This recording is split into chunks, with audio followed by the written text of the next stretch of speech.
हैं। तो फिर इतने में वो राजा ने चाकू निकाल के मेरे मार दिए और मेरे को पता भी नहीं चला। मेरे को पता नहीं चला, मेरे को चक्कर वक्कर आ गया, उसके बाद मुझे कुछ नहीं पता। राजा है ना, हाँ। उसने पहले मर्डर किया था, तो वो तो पैरोल पे बाहर है, उसने मेरे मारे हैं, वो भी बाहर है, वो जेल में नहीं। सर पैसा मांगा था 1 लाख रुपए मेरी सिस्टर से उसने, पुलिस वाले ने। मैंने कहा भाई, मेरी सिस्टर को बोला भाई 1 लाख रुपए दे दो, कार्रवाई कर देंगे। तो इसने बोला भाई पैसे तो नहीं है। कह रहा कोई बात नहीं, अगले से हम 2 लेंगे, हम अपने आप। अपने बेटे को छुड़ाने की कोशिश करी। हाँ। तो उसके जो चाचा हैं लड़के के, राजा के, उनके पापा, उन्होंने ऐसे मेरे कपड़े फाड़े और मेरे मारा। उन्होंने ऐसे मेरे बाल करके यहाँ पे घूसा मारा उन्होंने फिर मुझे।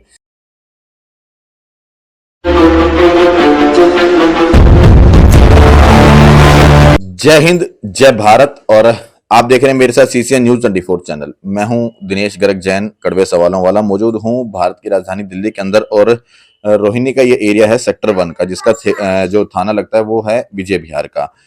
मामला बड़ा संगीन है। हालांकि दिल्ली पुलिस के ऊपर, उनकी खाकी वर्दी के ऊपर लगातार सवाल खड़े होते जाते हैं। फिर चाहे उनकी नाकामयाबी को लेकर कह लो, लापरवाही को लेकर कह लो, या उनकी बेवकूफी को लेकर कह लो, या उनके कच्चे पैसे के, रिश्वत के लालच को लेकर कह लो, हमेशा जो है दिल्ली पुलिस इन चीजों को लेकर सुर्खियों में बनी रहती है। शायद बहुत कम सुनने में आता है कि ये ईमानदार पुलिस अफसर था जिसने कहीं ना कहीं इंसाफ दिलाया है।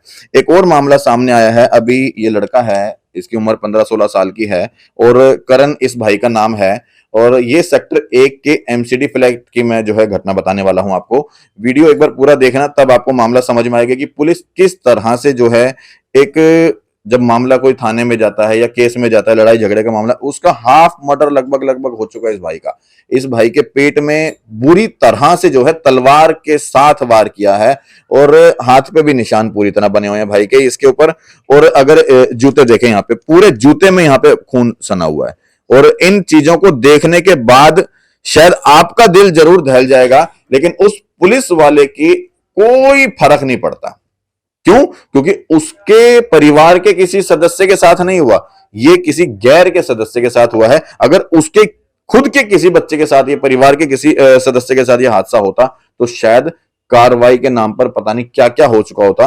लेकिन आज ये पूरा परिवार देखो, घर यहाँ पे पूरे इस घर परिवार के जितने भी लोग हैं, सिर्फ एक इंसाफ की गुहार लगा रहे हैं कि हमें इंसाफ दो।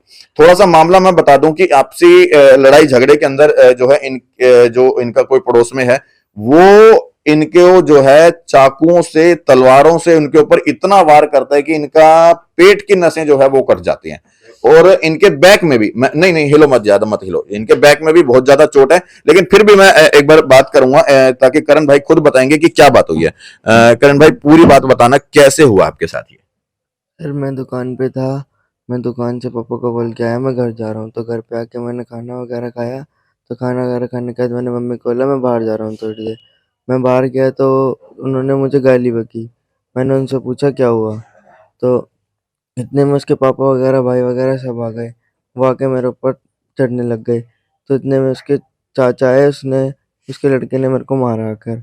तो सर इतने में किसी ने मम्मी और को फ़ोन किया, ये सब आए तो उन्होंने मम्मी और के साथ भी ज़्यादा दवाई की हैं। तो फिर इतने में वो राजा ने चाकू निकाल के मेरे मार दिए और मेरे को पता भी नहीं चला। मेरे को पता नहीं चला, मेरे को चक्कर वक्कर आ गया, उसके बाद मुझे कुछ नहीं पता। फिर उन्होंने दीदी के भी मारे, मम्मी के भी मारे, बुआ के भी, सबके मारे उन्होंने। अब कार्रवाई के नाम पे क्या हुआ है? जैसे ये हादसा कल हुआ है, तो कार्रवाई क्या रही? सर सुबह पुलिस वाले आए थे, उन्होंने वो बयान लिखा था। तो उन्होंने बयान लिखने के बाद मुझे बोला कि अभी इनमें, इसमें हमने धारा नहीं लगाई, तो तू अपने साइन कर दे, हम धारा थाने में जाके दोबारा बयान लिख के लगवा देंगे। तो मुझे इतना कुछ समझ नहीं है, उन्होंने घर वालों को भी सबको बाहर भेज दिया, तो उन्होंने मुझसे साइन करवा लिए।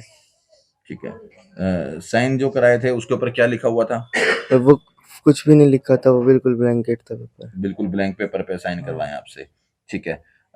अब जो जिन्होंने आपके साथ ये हरकत की है, जो आरोपी हैं, वो जेल में हैं, कहाँ हैं, क्या हुआ है? सर वो जो राजा है ना, हाँ। उसने पहले मर्डर किया था, तो वो तो पैरोल पे बाहर है, उसने मेरे मारे हैं, वो भी बाहर है, वो जेल में नहीं है। जिसने आपको मारा है, अभी पुलिस ने उसको उठाया नहीं दोबारा? उठाया था लेकिन छोड़ दिया। फिर छोड़ दिया। हाँ। ठीक है। अब ये देखो यहाँ पर ये कोई पहला केस नहीं बता रहा मैं कि इस तरह से दिल्ली पुलिस की लापरवाही सामने, अनेकों बार इस तरह की लापरवाही सामने आती है कि एक लड़का राजा नाम का, हालांकि राजा तो नहीं कहूंगा, उसको कायर कहूंगा मैं, कि जो इस तरह का काम करता है और पुलिस वाले उसको, वो पहले ही मर्डर के केस में पैरोल पे बाहर आया हुआ, उसके बाद ये जो है हाफ मर्डर फिर किया है, लेकिन पुलिस वाले उसके साथ कोई कार्रवाई नहीं कर रहे। इस चीज को लेकर तमाम लोग परेशान रहते हैं कि क्यों दिल्ली पुलिस जो है अपनी खाकी वर्दी का इस्तेमाल केवल बेकसूर को फंसाने में और जो कसूरवार है उसको बचाने में लगी रहती है। क्यों? क्योंकि उनको कहीं ना कहीं रिश्वत का पैसा नहीं मिल पाता है।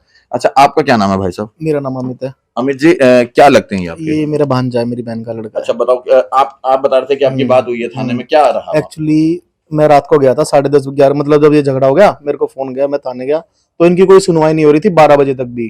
तो मैंने उससे पूछा जाके, मैंने भाई क्या हो गया, कह रहा हमारे पास टाइम नहीं, हमारी शिफ्ट चेंज हो रही है, जाओ जाओ जाओ जाओ जाओ, मतलब कुछ ऐसे करके उसने मना करी। मैंने तो आप एक काम करो, आप हमें कम से कम हॉस्पिटल तक तो भेज दो। नहीं, हम नहीं भेज पाएंगे, आप एक काम करो, आप चलो हम आ रहे हैं। तो हमने जैसे तैसे करके एम्बुलेंस बुलाई थी, लेकिन फिर उन्होंने कहा नहीं नहीं एम्बुलेंस मत बुलाओ, हम चल रहे हैं आपको साथ लेके।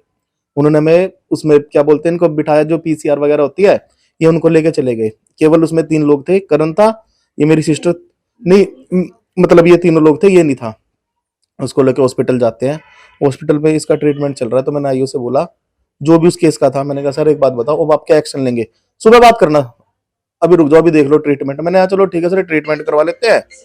आपको पता है किसका साथ झगड़ा हुआ? मैंने जी ऐसे ऐसे झगड़ा हुआ, आप एक बार जाके उनसे बात तो कर लो, उनको उठाओ तो सही, अभी तो घर पे ही है वो। उस पुलिस वाले ने 5 साढ़े 4 बजे तक कोई कार्रवाई नहीं करी। उसके बाद हमें बोला आप सफदरजंग चले जाओ, वहां पर जाओ, डॉक्टर ने मेरा रेफर कर दिया, हम सफदरजंग से आए। उसके बाद हमने आके जब यहाँ देखा ना ये लोग घर पे ही है, हमने फोन करा, उसके बाद एक जिप्सी आई है, ठीक है, वो भी इनके घर पे से किसी को लेके नहीं गई, केवल इसकी जो एक घर में लेडीज थी उसको लेके गई है बस ये। उसके बाद फिर उन्होंने हमें फोन करा कि आप ना 10 बजे आना थाने। हमने कहा ठीक है, लेकिन 10 बजे से पहले वो पुलिस वाला खुद ही आ गया। 2 पुलिस वाले आते हैं, सब घर वाले हम बैठे, सबको हमें बाहर कर दिया कि हमें कुछ बात करनी है अकेले में, आपके आगे नहीं कर सकते। चलो ठीक है, एक्सेप्टेबल। उसके बाद लड़के के साइन करवा के लगे कोरे पेपर पे, ठीक है, हम गए थाने। उसके बाद भाई क्या हुआ हमारे केस का, करवा रहे हैं जी, करवा रहे हैं। आपको क्या लगता है क्यों कार्रवाई नहीं कर रहे हो? सर पैसा मांगा था 1 लाख रुपए मेरी सिस्टर से उसने, पुलिस वाले ने। मैंने कहा भाई, मेरी सिस्टर को बोला भाई 1 लाख रुपए दे दो, कार्रवाई कर देंगे।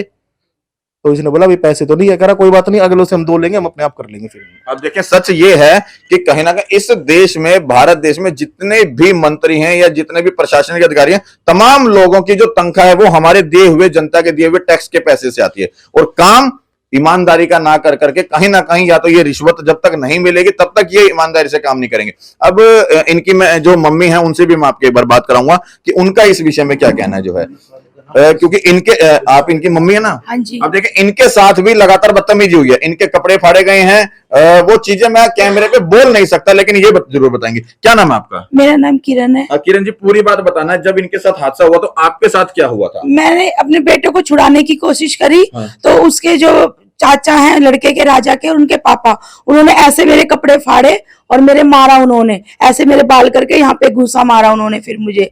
और क्या नाम, मेरी बेटी आई छुड़ाने के लिए, बीच में उसके यहाँ पे ये देखिए ये मारा, हाथों में ऐसे नोचा उसके भी, और सारे ये देखिए मुंह पे सारे ये देखिए ये सारे में लगा हुआ, आंख के पास भी उन्होंने ऐसे हमारे साथ किया।